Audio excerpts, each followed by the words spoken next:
Pasukan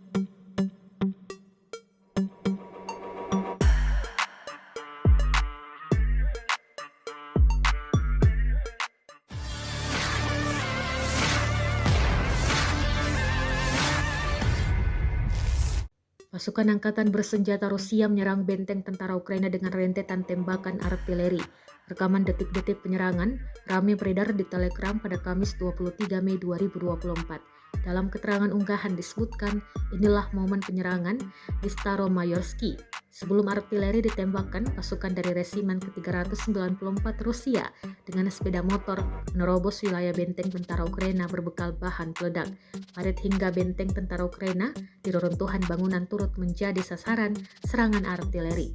Selain itu, Rusia juga mengklaim secara aktif menyerang Staromayorskoye. Rekaman telah muncul mengkonfirmasi keberhasilan mereka di mana mereka mencoba menerobos ke utara desa. Mereka menggunakan peralatan konvensional dan sepeda motor, tulis keterangan unggahan.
Download Tribun X sekarang, menghadirkan lokal menjadi Indonesia.